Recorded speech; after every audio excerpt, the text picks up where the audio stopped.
Hello students, welcome to Sagar Sharma classes. आज हम आपको एक इम्पोर्टेंट टॉपिक बताने वाले हैं जो कि कैपिटल बजटिंग टेक्निक्स में बहुत ज़्यादा प्रॉब्लम क्रिएट करता है स्टूडेंट्स के सामने। तो दो टर्म होते हैं, एक होता है नेट प्रॉफिट जिसको हम बोलते हैं अकाउंटिंग प्रॉफिट। तो पहले नेट प्रॉफिट के बारे में जान लेते हैं जिसको हम अकाउंटिंग प्रॉफिट भी बोलते हैं। और दूसरा जो कैपिटल बजटिंग टेक्निक्स में मोस्टली यूज होता है जिसको कैश फ्लो के नाम से हम जानते हैं। Cash flow, cash inflow, cash outflow, दोनों चीजें आपको जानना जरूरी होती हैं। पहले हम बात करते हैं नेट प्रॉफिट की। उससे पहले मैं आपको एक चीज और बता देता हूँ। कैपिटल बजटिंग टेक्निक्स में हमारे पास जो हम मोस्टली टेक्निक्स पढ़ते हैं बीकॉम लेवल पे, वो चार होते हैं जिनको हम डिवाइड करते हैं ट्रेडिशनल टेक्निक्स में। एक होते हैं आपके ट्रेडिशनल टेक्निक्स और दूसरे होते हैं आपके मॉडर्न टेक्निक्स।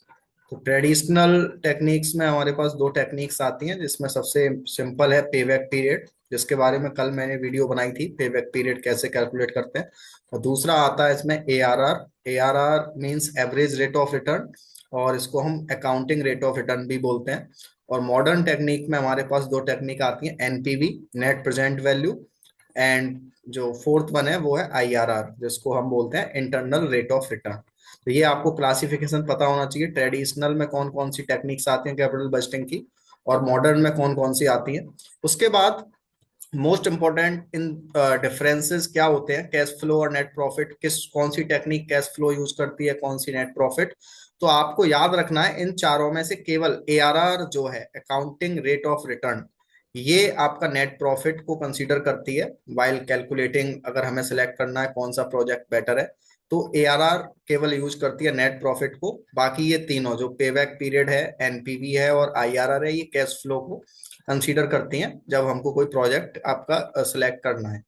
तो नेट प्रॉफिट और कैश फ्लो में डिफरेंस क्या होता है आप जानते हो। नेट प्रॉफिट कैलकुलेट करने के लिए हम इनकम स्टेटमेंट बनाते हैं। इनकम स्टेटमेंट में दो साइड होती हैं आपकी, डेबिट और क्रेडिट। तो जैसे मान लीजिए ये डेबिट साइड है और ये आपकी क्रेडिट है।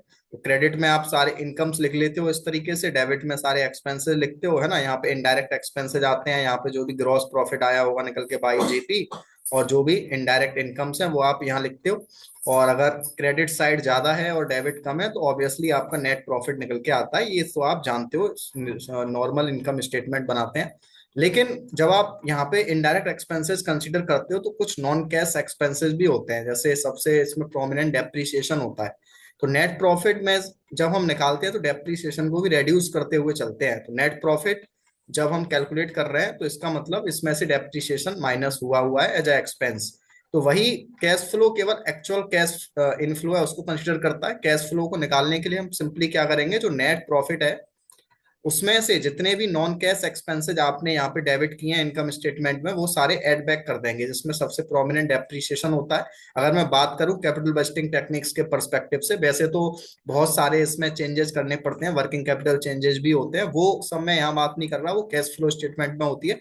नॉर्मली हम बात कर रहे हैं कैश फ्लो निकालने के लिए। जब हम कैपिटल बजटिंग टेक्निक्स को के क्वेश्चन सॉल्व करते हैं तो ये प्रॉब्लम आती है।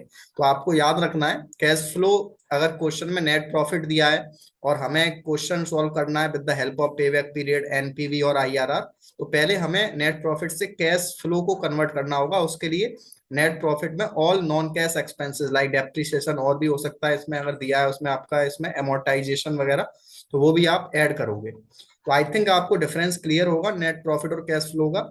फिर भी कोई डाउट है तो आप वीडियो के कमेंट सेक्शन में जरूर पूछ सकते हैं।